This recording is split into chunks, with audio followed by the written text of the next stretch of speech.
We will share the recording with everyone who registered. You just heard the announcement. Um, Please also share your name, pronouns, location, and organization in the chat, and let us know if you have any accessibility needs.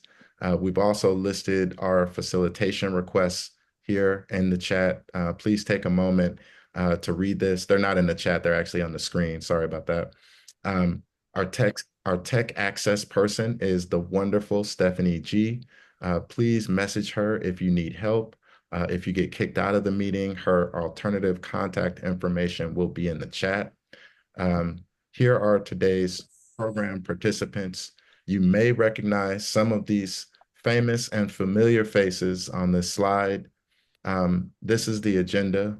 We'll first hear a brief update about the We Got Us Fund from Eddie, followed by two conversations, one with a couple of We Got Us grantees and one with funders. We'll also ask folks to put their questions into the chat, and we will collect them for the Q&A portion at the end. Now, I'm pleased to introduce my brother, Eddie Zhang, president and founder of the New Breath Foundation, who will kick off the program and offer a short update on the fund. Eddie, please take the stage. Thank you, Mark. Happy New Breath, everyone. I'm encouraged by all of your presence and grateful that you chose to be with us today. And I want to invite everyone just taking a deep breath and then exhale slowly.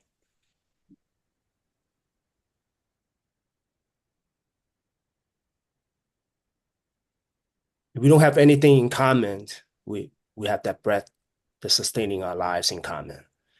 I would like to start today's program just with a brief update about New Breath Foundation's We Got Us Fund and its future plans. And we have big plans.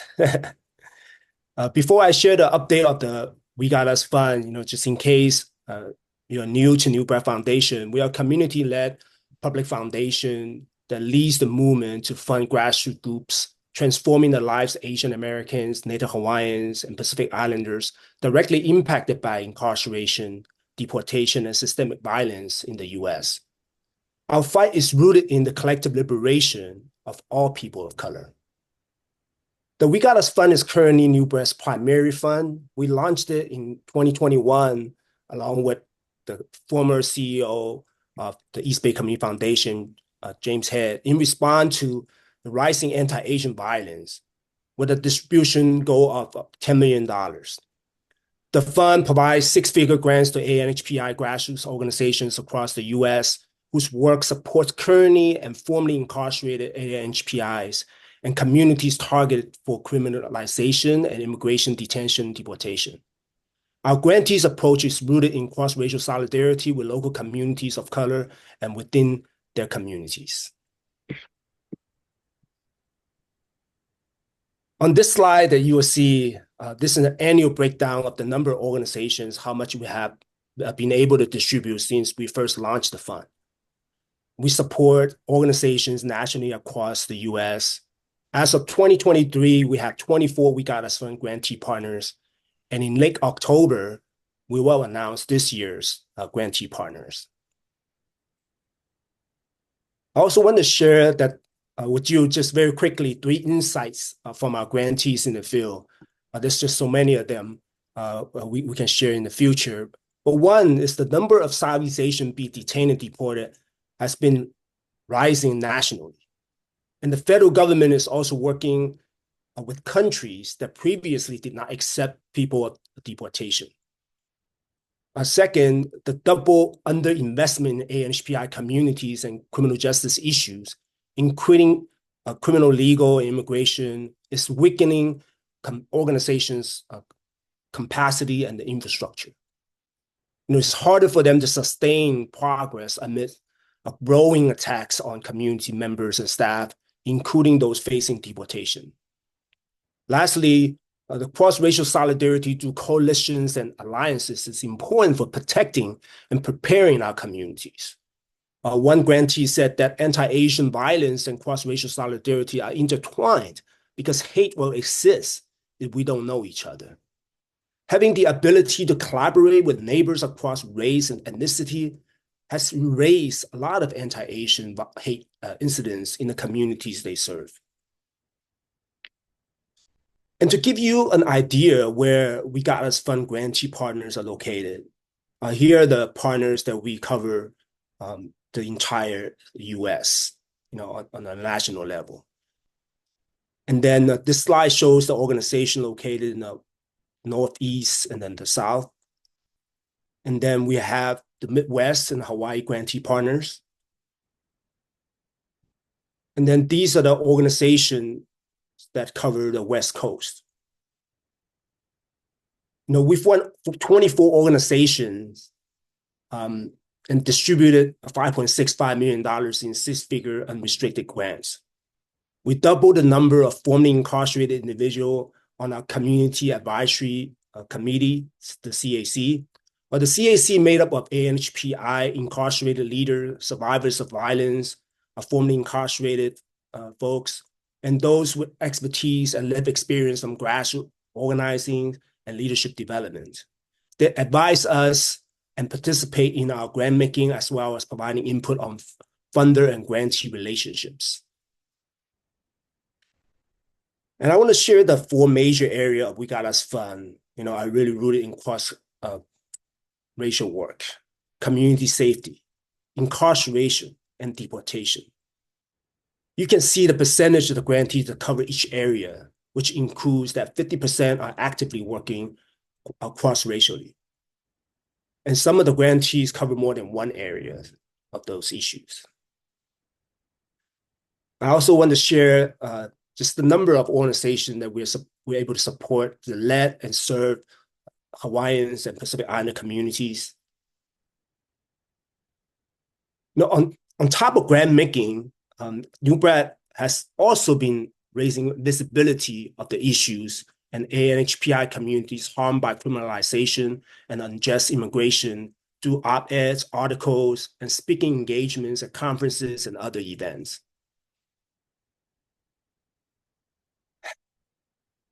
So much, we are so grateful to be able to earn the trust from our grantee partners and our funding partners to do.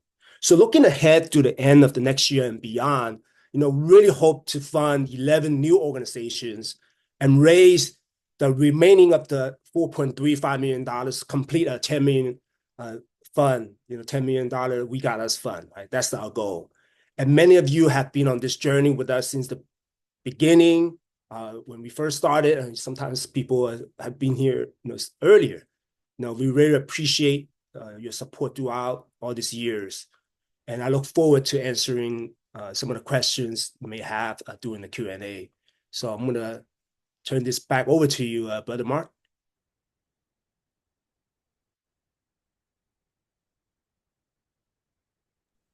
You would think I'd learn how to take myself off mute several years after the pandemic, but I am still a work in progress. Thanks for that presentation, Eddie. It's incredible to see how much the We Got Us Fund has grown since it first launched. And I appreciate that you prioritize including the thoughts that directly impacted folks in your leadership.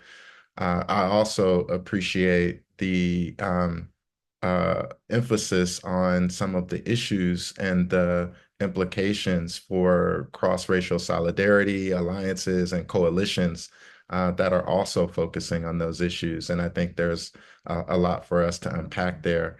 Now I'd like to turn to introduce the We Got Us grantee partners, Nia Norn from the Asian Prisoner Support Committee, Nancy Vu Tran from the Southeast Asian Freedom Network, and my dear friend Rose Khan from Heising Simons Foundation will facilitate the conversation with them on how their organizations are responding to the current climate on public safety and immigration. Welcome, Nancy, Nia, and Rose. Thank you, Mark, and thank you, New Breath Foundation, for everything you do. We are so honored to be a partner with you in this work. And it's wonderful to join you all this afternoon. Hi, Nancy, Nia. It's great to be in space with you again. So to start off, before we get into the hard-hitting questions, can you both share with us a phrase that describes what you do that's not your job title? Yeah. Hi, everyone. Thank you, New Breath Foundation, for having us here. I am really excited to be in this space. My name is Nancy Vu Tran, she, her, and I'm calling from St. Paul, Minnesota. And my phrase is this: my people are resource gatherers. We are oldest child in our families. We are mamas, abolitionists, feminists, survivors. We are people who know how to build and leverage and honor relationships to fortify and work towards thriving communities. That is my job. Hi, Rose. Hi, Nancy. Hi, everyone. My name is Nia Nor, and she, her, co-director of the Asian Prison Support Committee, calling from Oakland. I'm really grateful to be here with you all in this panel discussion with Nancy and Rose.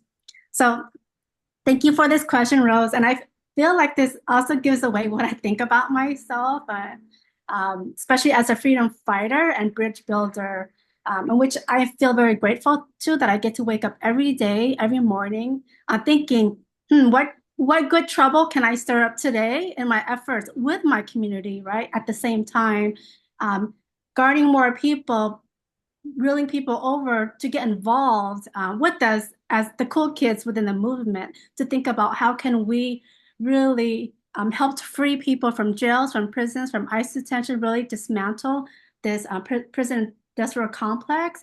And as a former incarcerated person, for me, as who intimately experienced the intersection of criminal justice system, immigration system, I really want to continue my work to really help communities like myself, right, that has been intimately tied in these systems, and how can we fully, right, grasp, uplift their fuel humanity, but also to support them to not only survive and live, be free, but also thrive as well.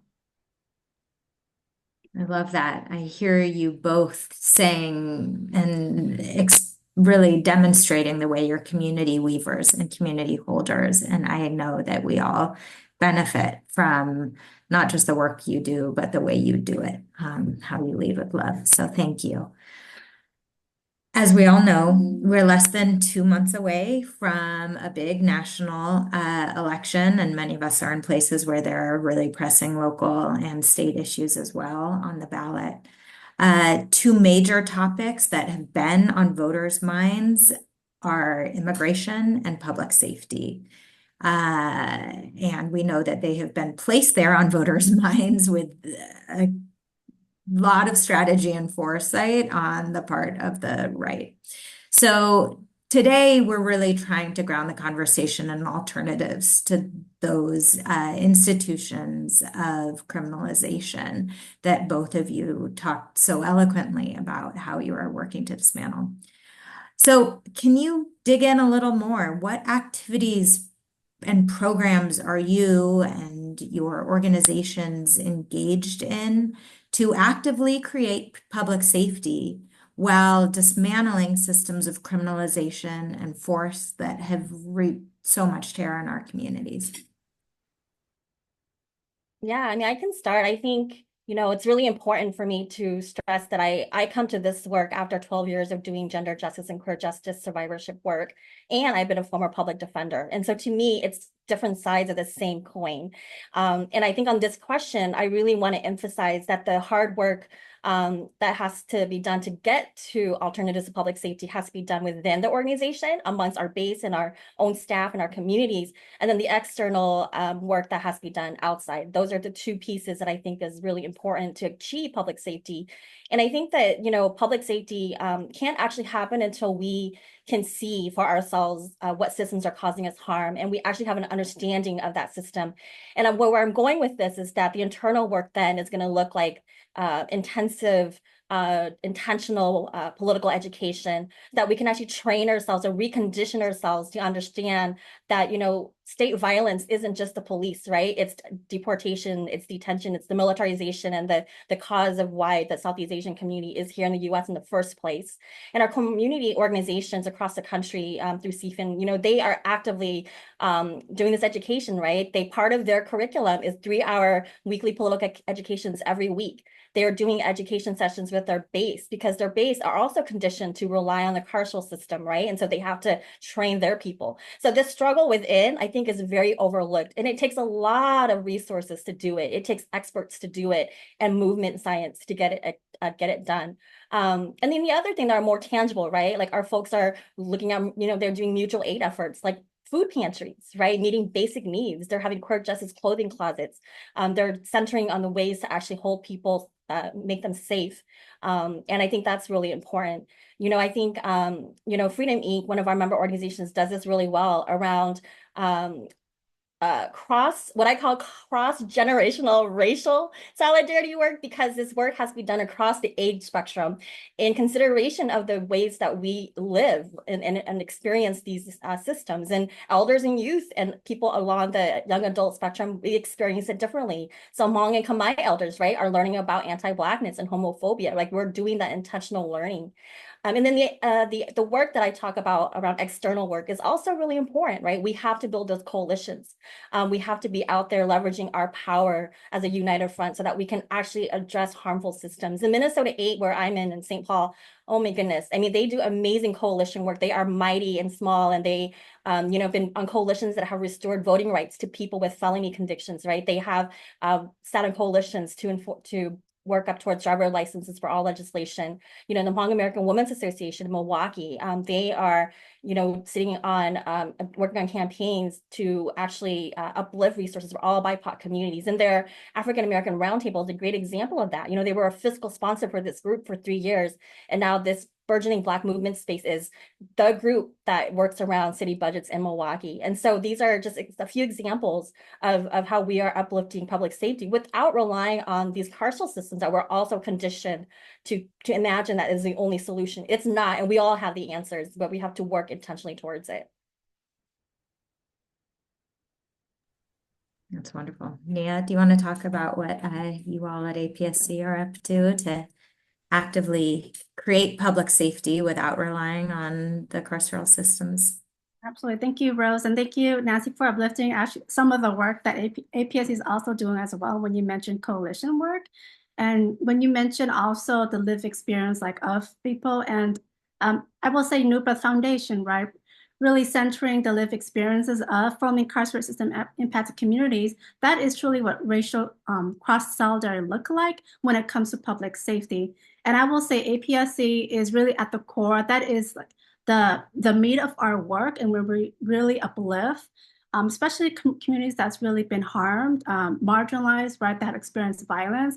And APSC is actually one of very few organizations in California that's API ran, that 12 of our staff, in which 7 are formerly incarcerated, that are survivors of violence, gender-based violence, of trauma, of police violence, right, of the incarceration system, deportation system. So what way are they in best position to really cultivate what public safety looks like? Through our reentry work, through our advocacy work, working closely with population in Oakland and state level and national work. And we're really grateful to be one of the organizations that's leading the work in terms of cross-racial solidarity. And there's so much to be shared, but I'll focus on in terms of our coalition work, in which APSC is part of the ICE Out of California Coalition. Essentially, it's a goal for California to stop that entanglement between immigration and the state, right? To keep families together, immigrant families together, especially as California, we are the bedrock in which it's a state that is the most, you know, growing population community, but in itself, it's been really challenging in ways. So for us, with the ICE Out of California, we've been really, really moving the needle to really focus on support for immigrants that have served time in prison and preventing them from being funneled over to ICE detention for deportation proceedings, right? In doing so, as what's really unique about the ICE Out of California Coalition is there's 25 CJ, an immigrant rights organization that includes system impact and formerly incarcerated people, right? Really, for example, the HOME Act, which is a racial justice bill that landed on Governor Newsom's desk, but he ended up vetoing it because Governor Newsom was not ready to really propel California to end that entanglement to protect immigrants, right, from being funneled over to ICE detention proceedings. But currently, we are continuing to, through individual campaigns, through narrative building, cross-coalition work, to uplift the humanity of all immigrants, right? Truly, that's what public safety looks like for us. And for us at APSC, we also lead the California Clemency, which comprises of about 15 organizations. Again, a special group of people from immigrant rights, CJ system, formerly incarcerated communities of color, and people that have been granted clemency through a commutation that have served life without parole after serving 50, 20 years. Now they're home. And now they are working, right, to really model what real public safety looks like for our communities. And here in California, clemency is an important part of the criminal justice work that can incentivize accountability, rehabilitation, and improve public safety while removing counterproductive barriers to successful reentry. And in regards to immigrants, a pardon, which I've been really grateful that I did receive 1 year ago, to remove unjust collateral consequences, based on our convictions from being deported, experiencing permanent family separation. And I will say it's been a challenge working really to grant clemency. Since Governor Newsom been in office, there's only about 144 pardons, 123 commutations, in which it's very low in regards to Governor Brown, who granted about 1,300 clemency. So essentially, coalition building work is really a huge, huge part in which cross-solidarity racial building is, which we're very proud of, and which we're really, really want to enforce and name that. That's really what real public safety look like. And I'll pass it over to you, Rose.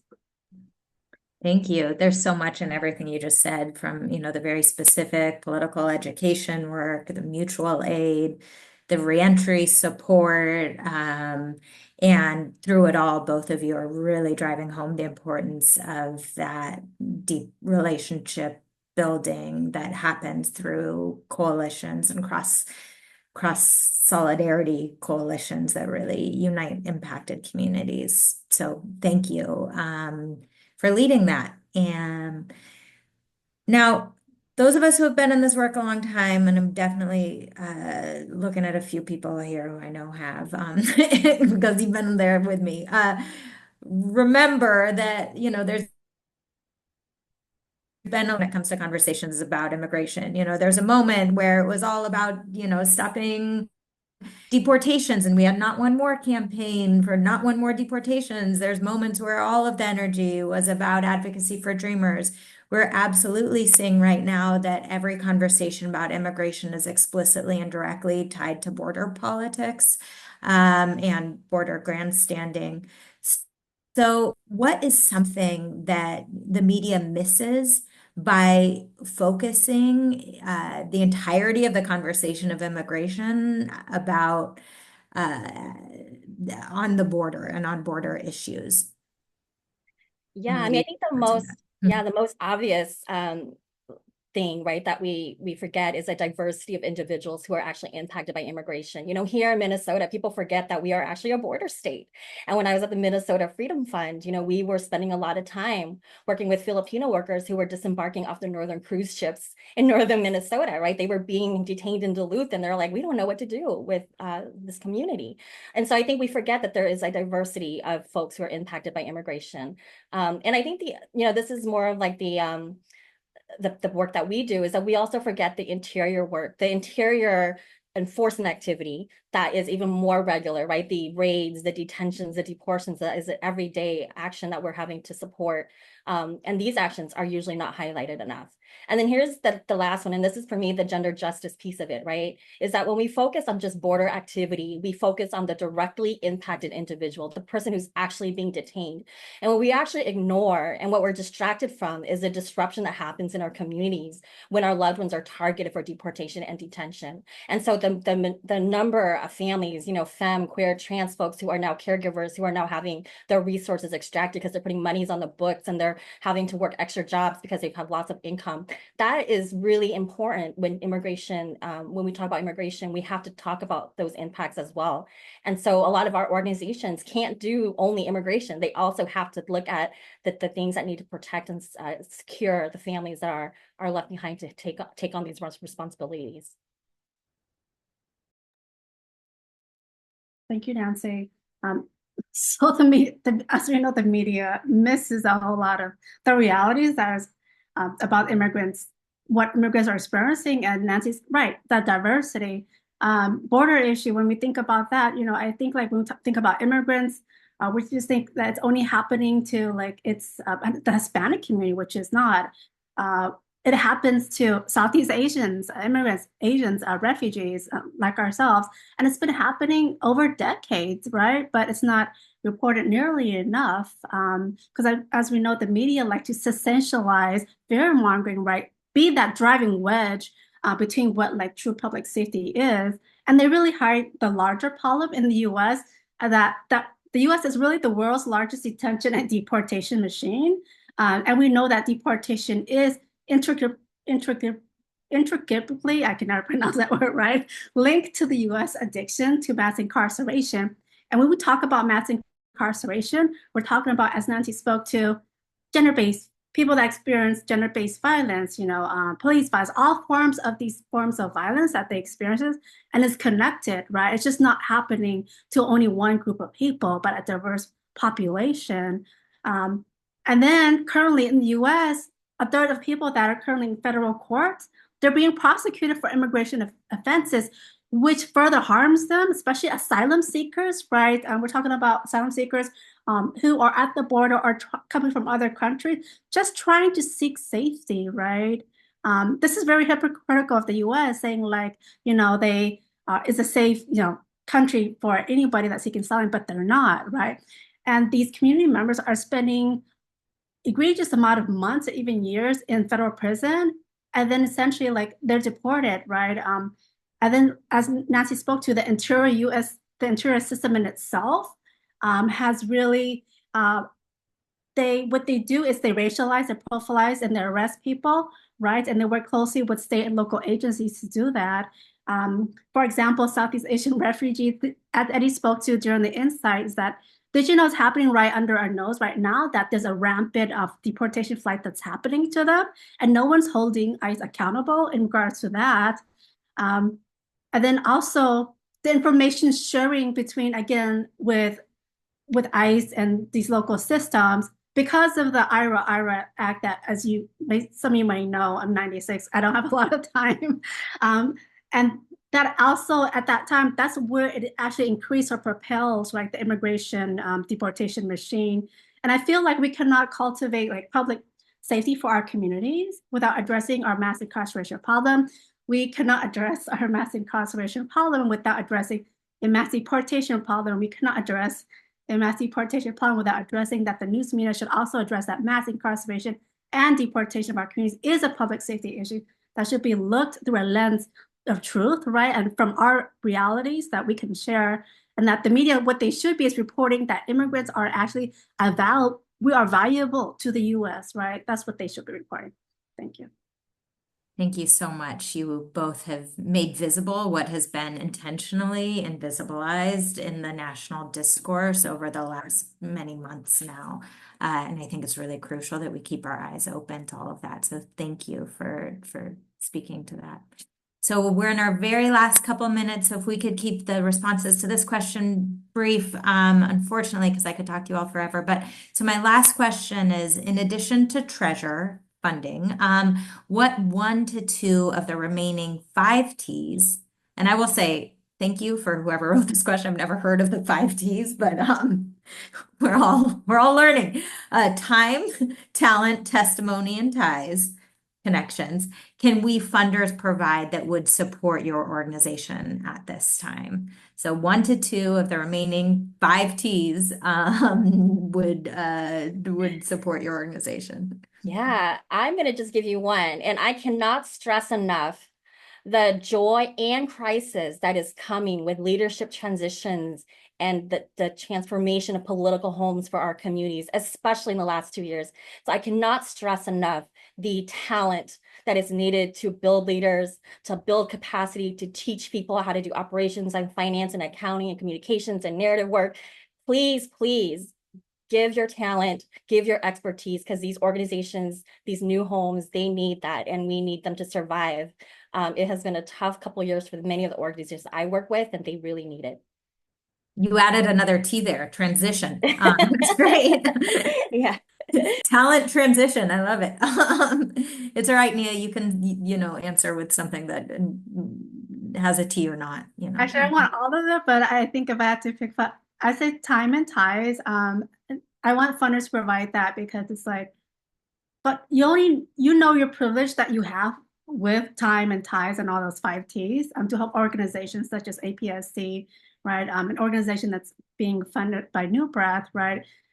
We're an organization that is very special niche in our organization work, right? Based on our lived experience, our background, and there's so much work that needs to be done. So we need infrastructure support, especially doing intersectional work, cross-racial solidarity, like what does that look like? And I want funders to, yes, to really, we know our communities inside, they're in dire need of support, right, for freedom, especially those that have been incarcerated for so long. I just want to share brief news. It's like one of my friends with that time with, after 44 years, a Chinese elder, she was granted parole. However, she still faces immigration consequences, and we're trying to prevent her from being deported. So like her case and along many others, this is what we're having to deal with, right? To free our people, but yet keep them home. And we would like funders to provide those 5 T's and possible. Thank you. Thank you. The great Audre Lorde said there are no single issue struggles because there are no single issue people, or she probably said it better than that, but more or less. And I think you all have animated that concept both in your work and in your remarks today. We're hearing you talk about gender justice. We're hearing you talk about racial justice. We're hearing you talk about immigrant justice. And of course, a North Star of dismantling systems of criminalization and reimagining what our communities can look like. So thank you for your leadership in this area, and for thinking so expansively about what true justice can look like. Thanks. That was a phenomenal conversation. Please drop some emojis, comment in the chat. I was really fed by that, and I'm so impressed by your organization's work to advocate for and support the needs of so many people who are being victimized by systems and institutions every day. And I think that kind of discussion, political education, and root cause analysis is absolutely critical to the lifeblood of our movement. So I'm feeling fed, and I hope all of you are too. I get so much from being in these conversations and in these coalition spaces. So very grateful. Thank you to Nia, Nancy, and Rose for facilitating. Next, I'd like to introduce Mickey Hui, the Executive Director of Hawaii People's Fund, and Isela Pelayo, the Program Officer for Racial Equity and Community Engagement at the W.K. Kellogg Foundation, who will engage us in a conversation on the opportunities and challenges in the field of philanthropy. Mickey, Isela, take it away. Wonderful. I want to echo the thanks as well for the previous conversation. Lots to think about, lots for me to take back to my team to share. So really grateful to Rose, Nia, and Nancy. And thanks, Mark, for the handoff. I'm really honored to be in conversation with you today, Mickey, especially since the Kellogg Foundation and the Hawaii People's Fund share some common values around centering community power, partnering with communities, and following the lead of local leaders to define and to do the work that matters most to community. So the Kellogg Foundation and the Hawaii People's Fund both fund communities of color and recognize that to support thriving communities, we have to look at the issues we face as interconnected, as obviously previously mentioned in the conversations as well, and that we are living in increasingly diverse and multiracial communities. So with that, Nikki, would love to know what comes to mind when we say we got us. Yeah, ke aloha mai kako, everybody. Aloha Isela, so good to see you again. Mahalo nui to the New Breath Foundation for inviting us to be a part of this ohana and this important conversation. Eddie, Maya, Claudia, Mari, Steph, all of our fellow We Got Us grantee partners. It's a super honor to be a part of this formation. So when I think about what We Got Us means, I think about how we are who we need, right? All of us, everyone on this call who is plugging in to learn about and dive into supporting our justice impacted ohana. We may focus on different aspects of social change in our work, though every one of our communities includes people of color who are suffering daily under unjust systems. And I think about how the communities that we serve already have the power. They already have the solutions. And New Breath and HPF's role in redirecting resources to fuel and accelerate that power totally speaks, I think, to the We Got Us framework. I love that. It's true. Of course, you already have power, already have voice. I think it's really important to not lose sight of that. Can you share a little about the Hawaii People's Fund and tell us about one of your grantee partners who embodies the cross-racial solidarity spirit that is part of the We Got Us? Sure. So Hawaii People's Fund supports, funds, and amplifies the work of Hawaii-based grassroots organizations who are challenging systems of oppression. And as we all know, the unfortunate truth is that communities of color typically top the list of folks impacted by injustice. And we were initially formed in response to short-sighted development efforts, economic and social disparities, and indigenous dispossession in Hawaii. And to address these systemic shortfalls, the very roots of the People's Fund is grounded in cross-race, cross-class, cross-issue solidarity organizing, because we believe that a multi-pronged approach to systems change is how we're going to win, all of us. And this cross-racial solidarity extends across all of our grantees' work. It's hard for me to just pick one. Everyone is welcome to participate in solidarity movement building across issue areas. Hawaii just kind of rolls that way, and we do contend with imported racism, though the small town vibes lend to showing up for each other because we're all getting crushed under these same systems. Thanks for that question. Thanks for sharing a little bit more about that. And we at the Kellogg Foundation are really proud to support the New Breath Foundation and the work they do with organizations like yours because of our aligned values and priorities around creating those conditions for children, families, and communities to thrive. And there's a lot of synergy around the work around racial equity, healing, and justice, including this cross-racial solidarity work, community power building, and narrative change.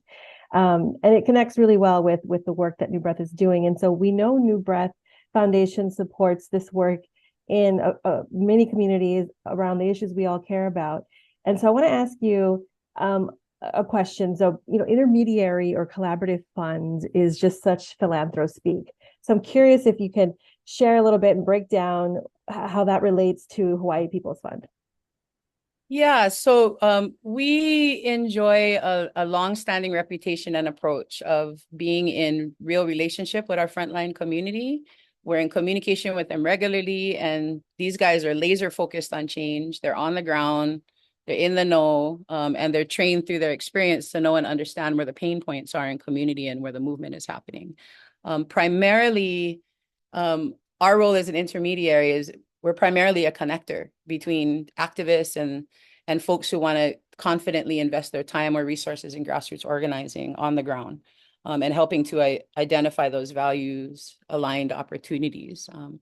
And we're resource deployers, right? We redistribute those community-raised funds through our activist-led grant-making model, resourcing small, passionate groups and help fuel a growing movement for positive change in Hawaii. One of my favorite Hawaiian words is pilina, which means being in deep connection, in deep relationship. And we hear it all the time in this work, right? It's all about the relationships. And we know this to be true on every level of our work. We got us, right? It's about a narrative shift, right? From that tired old, oh no, the sky is falling, right, narrative to, hey, look at all these innovative solutions coming from community. And our take is that the most effective way for individuals and foundations to stand in solidarity with communities of color is to invest where the pilina already exists, where communities are in a position to define what communities need most, and communities ultimately being the ones to determine where the funding goes. And we don't even really call ourselves funders. We're partners in this work, supporting the ongoing capacity of groups we intentionally build with, we feel is totally necessary to sustain the momentum of long-term strategy. And in continuing to support them through our regular cycle grant making, it's critical to ensure that the ecosystem is ready to respond when crisis hits. And we saw this in Maui, right?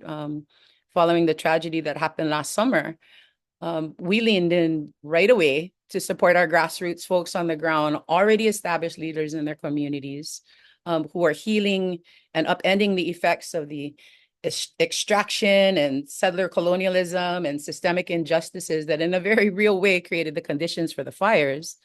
And we've continued to amplify their efforts so that now in the recovery phase, these community leaders and those they touched in the relief and response, they have a voice and a seat at the table.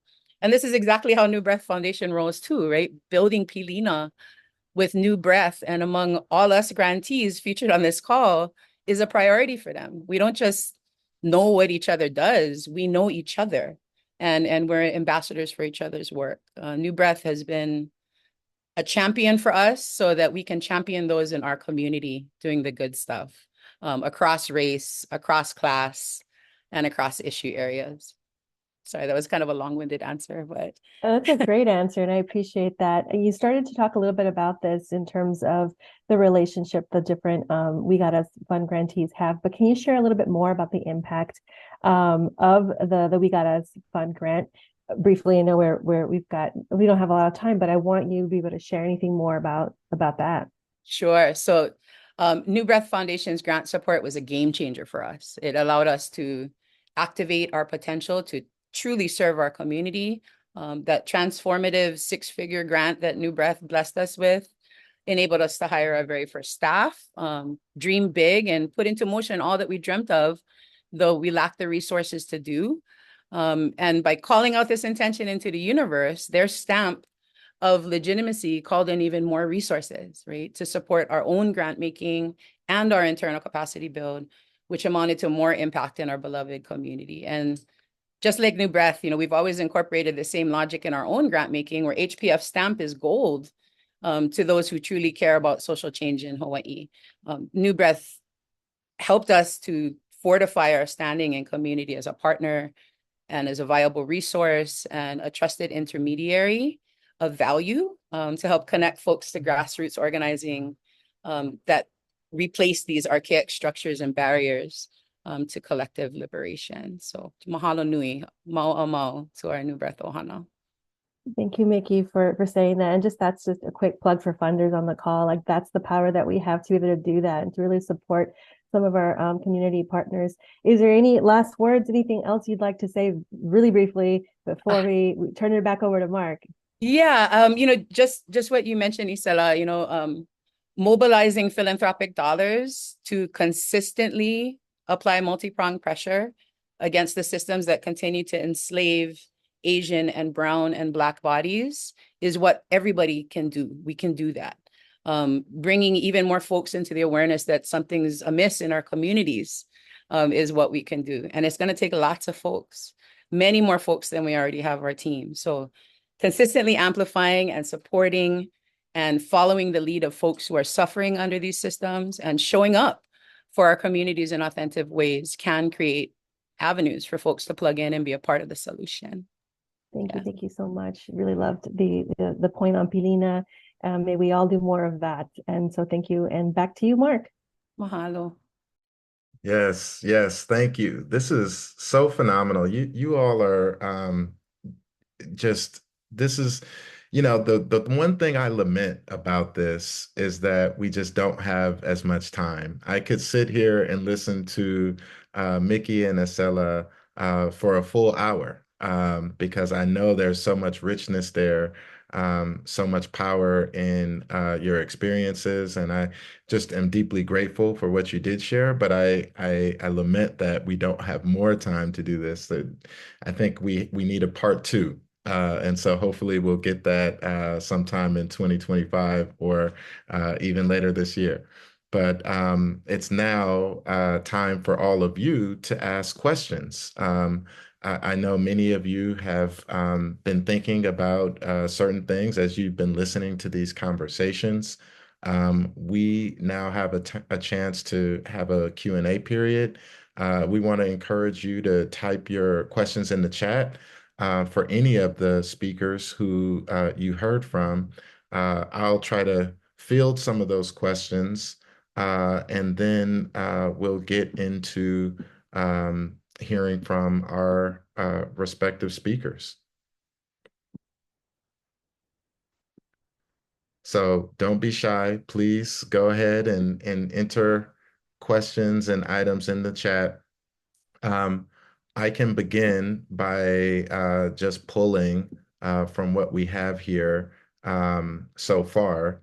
And this question is for Nancy and Nia. We know from the field that organizations that do cross-racial solidarity work seldom receive support for this specific area. Yet it often takes significant resources to do well. That's the coalition work. That's the work where you're sitting in circle and sharing and building and doing whatever transformative healing work that needs to happen in order to do the kind of breakthrough advocacy or organizing. So can you share an example of work you do to build the necessary relationship and trust for effective and meaningful cross-racial solidarity and collaboration? Nancy, I go first? Okay. Yeah, thank you for this question, Mark, and thank you for this question as well. An example is we have this pipeline, APSC, in which incarcerated people in one of two women's prisons. There's actually only two in California. As we know, like majority of people that in women's prison are also survivors of gender-based violence, right? And like it's a lifetime healing, right? Once you come home, there's the challenges of not only finding a job, wearing multiple hats of like family reunification, what does being successful look like, right? A lot of barriers. However, APSC, we start with relationship building with them inside and helping them to prepare come home, whether they're serving a life sentence, a life parole, or have a determinate release date. And once they are home, we create kind of like a family community, which is the care program, the community and reentry empowerment, which I believe Maria, who's one of my reentry staff, is on the call as well. Is a safe space for formerly incarcerated people in women's prison to really share like the challenges they go through, be part of events together, getting mental health support, right? Through really knowing like what opportunities of support is for them, right? To really make that successful reentry upon coming home. So that pipeline, right, that would create for them to foster true safety, community, right? Because as we know, there is a challenge for them to get reentry support like from the state. They get barely crumbs, and they're actually forced to look through, with their family and other like, community-based organizations for it. And APSC has been really grateful for the funding that we have so far, but really we would like more, right? Because there's so much of the population that needs that support inside and outside. So that's part of our work. Thank you. I mean, I think the only thing I would add to that is that we also have to remember to focus on the the joyful things. You know, we can't always just wait for the crisis to happen. And I had the privilege of being at Freedom Inc. for over 12 years as their development director. And one of the things that we did every year was we had a Freedom Health Day, and all the community members came, and we just allowed them to be joyful and to forget for a moment that they were oppressed and that they were going to face, you know, hunger and houselessness and all. We got fed them. We had, you know, like basketball tournaments. And I think that takes resources, but it is also the joy that we need to celebrate. We can't always just focus on the crisis. And I think that we forget to do that. I appreciate those responses. Freedom Inc. is a phenomenal organization. I just, it's occurred to me, I mean, you know, community organizing is often kind of boxed for a lot of people into things like door knocking. And when you're talking about people who are impacted by the system, I think it is it's different. It has to be different. And when you think about people who are impacted by the system and our API, what are the changes in the organizing strategy? Like, what are the unique contours of the organizing strategy and the organizing work that often take place or take shape for all of you? If you can share a little bit about that, I think that would be helpful. And then I have two other quick questions from the group.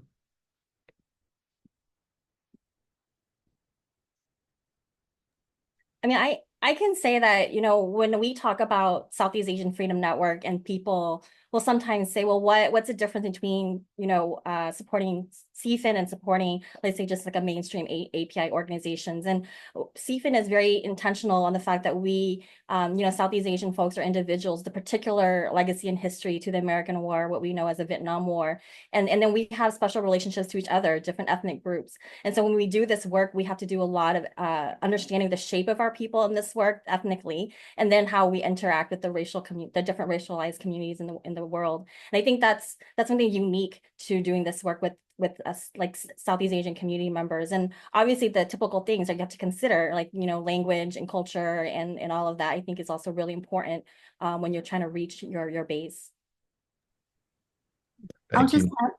I'll just add that in terms of like the intersectional work for us, with our staffing, with our membership, with our volunteers, is like when it comes to gender justice, when it comes to immigrant justice, CJ work, we really work closely together. We know like what organization is in position to talk about certain issues, right? To really, especially for example, like a campaign for a survivor that has experienced like a trans man recently that we had a campaign for to help keep him from being detained over for like deportation proceedings to Angola, right? Unfortunately, the campaign was effective, in which we got him home, and now he's home and still continuing to have that access and support with our community. And now like he's part of our care program, right?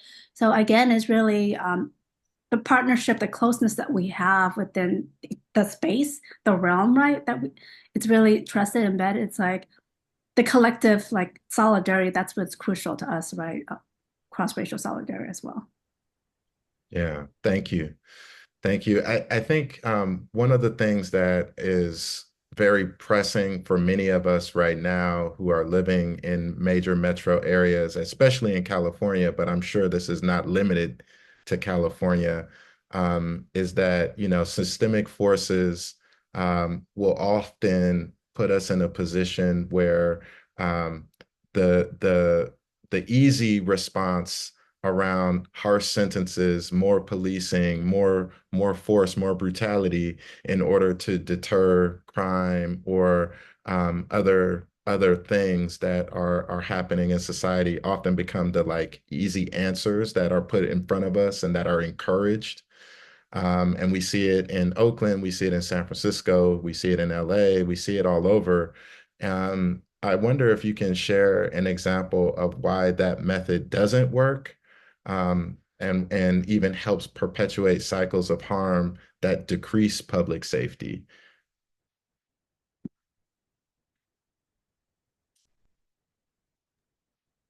Yes. So as we know, as we know, driving the wedges between our communities is what they want to do, right? Especially when it comes to, it's like this sense of scarcity of resources. Historically, right? Like, as we know, the US is going to pit communities of color against each other. And especially when they like to make cases that are isolated, that are like singular cases.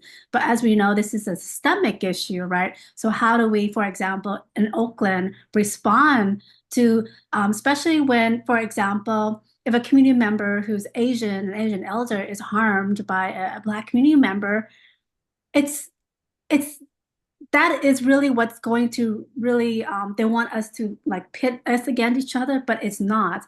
But we know it's the system in itself, wants us to separate. But for us as an organization, along with our partner org, within the local area, we come together and have these much needed dialogues and conversation to mediate like the underlying factors, like why do certain individuals or elders feel a certain way, like they feel that they're not being safe around their communities, right?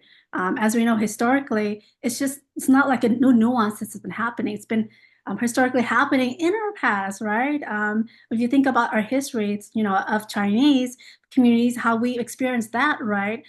From the US, right? Coming here and as well, like, really having to understand our histories and making that dialogue, that connection, and having events together, healing events, really community centering us, like what does safety look like, and by modeling it. I can't think of, to me, Oakland is safe for me. I could feel like I live along the lake and I go out every day. And one time had a Black elder. She came up to me, she goes, "Child, why do you have your back to me?" I go, "Because." She's like, "No, you have to really be mindful where you go."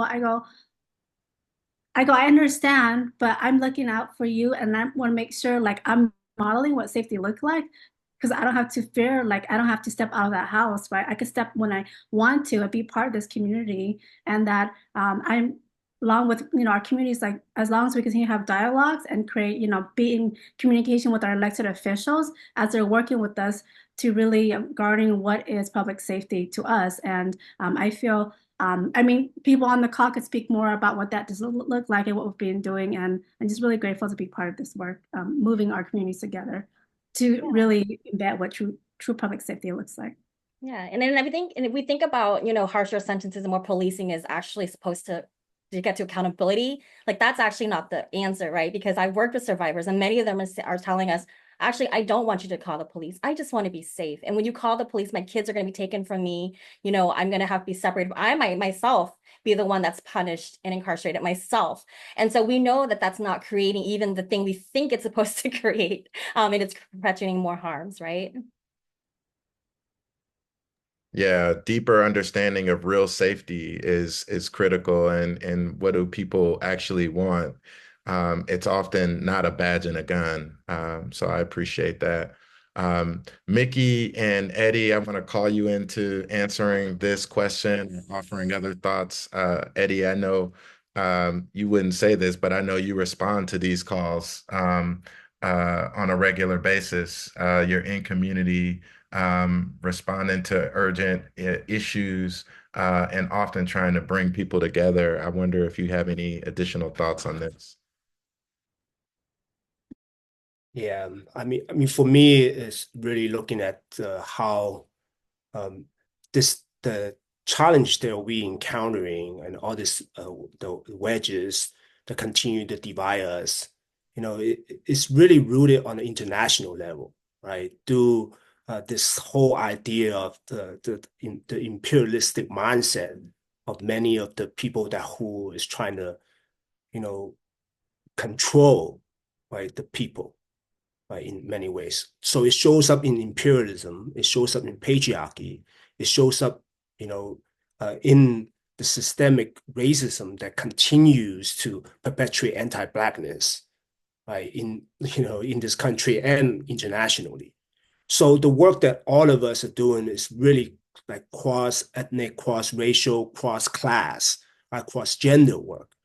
And so for me, is how are we going to be able to really advocate for quality education, right, for healthcare, universal healthcare, for housing, right, So every time that we increase the law enforcement and police budget, they're taking away from the social safety nets of our community members, which perpetuates more harm people hurting other people. And so that narrative has to change. And so that's why all the grassroots organizations and many of the funding partners, when they make those alignments and build that relationship and have this political education with each other, then we're able to nurture kind of that trust and that vision of how are we going to be able to get each other's back, right?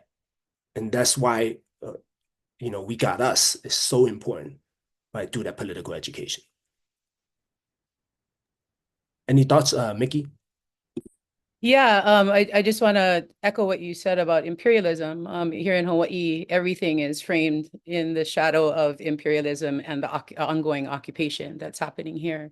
And I mentioned this earlier, is linking up and amplifying organizations that are building power in their communities. They're taking the risk. They're led by the folks that are impacted on a daily basis, like that long-term systems change piece through amplification. Just amplify. It's going to take so many people to huli these inequitable systems. So the more folks that can even acknowledge that injustice is happening, that it's even happening, the more access the movement has to resist imperialism, to resist what is being, told to us that what's safe for us or what makes our community safer.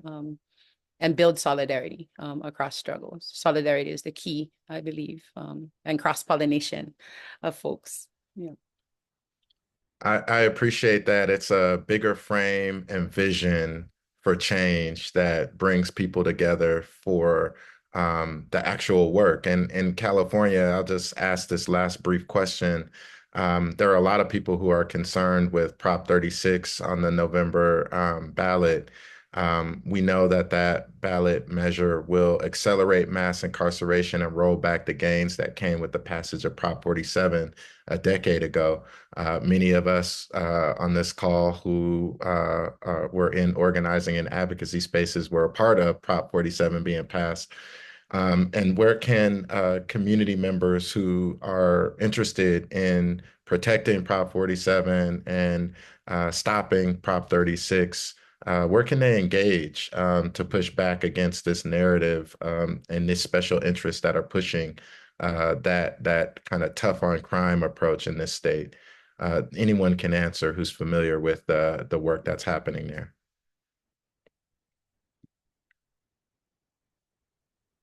Nia, maybe it's you. Yeah, definitely for us, our organization and our close partner organization, we've been to Sacramento, right? Really engaging in this. And if you're interested, please definitely reach out to me, get you plugged in. All right. Holler at Nia, everyone. Prop 47 protection. She's the person. Okay, well, thank you all so much. Nancy, Nia, Mickey, thank you. Eddie, thank you. I wish we had more time for conversation, but we need to transition. Is there anything you'd like to share before we move on? Is there anything you'd like to offer as a final remark before we transition?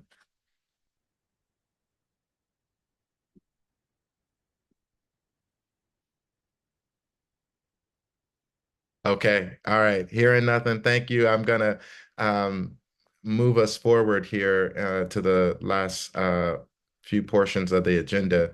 I really hope that all of you who attended enjoyed today's webinar, and you leave this session having heard an idea or an insight that is new to you, and you got some inspiration. I hope you were moved by the preachings and teachings from our speakers, as they say in my community. And as Eddie mentioned, the We Got Us Fund wants to award 11 new organizations with transformative resources through six-figure grants. In order to achieve this goal, New Breath aims to raise 4.35 million in one-time or multi-year commitments.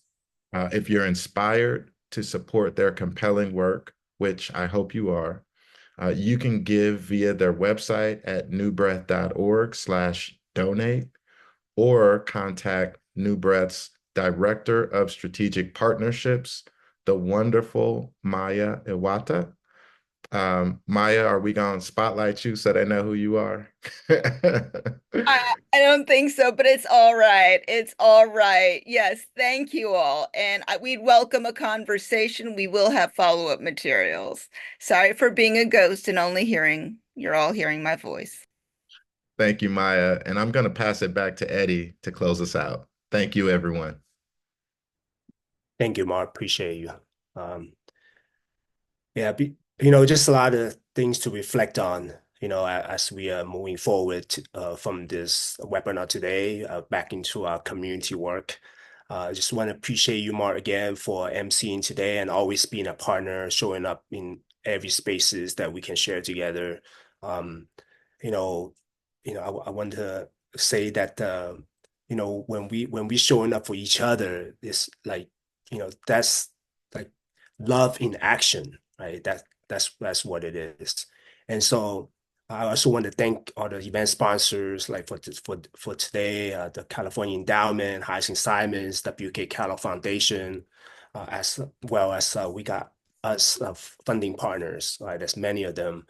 And I also want to really establish my deep appreciation for Isela, Rose, Mickey, Nancy, and Nia for always, not only doing the work on the front lines in the community, but also in the philanthropic spaces for really supporting us and being here today. Because New Breath Foundation would not be here without all of you, right?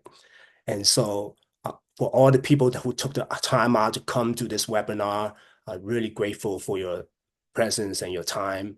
And if you'd like to continue the conversation with us or any of our grantee partners, don't hesitate to get in touch with Claudia Leon, who is our directors of programs, or myself. We can connect with you. We can connect you with today's participants. Our information is on this slide right here. We're also going through a lot, on the national level, we're really dealing with many things, and then the connects to the local level. So I just want us to really remember the whole space for ourselves and, really know what is important to us, right? Because we are never separated from the self, family, and the community. So we really have to prioritize our physical and mental health as we continue this work, right? And embark on this journey together. And I also want to recognize many of the people who may not get the spotlight, all the people who are doing work on the front lines and the courageous work, even our partners in the philanthropy who are organizing, doing everything they can, right, to be more radical in distributing resources and organizing within philanthropy. Lastly, for me, I always share that we must be willing to engage in a personal revolution before embarking on a collective liberation.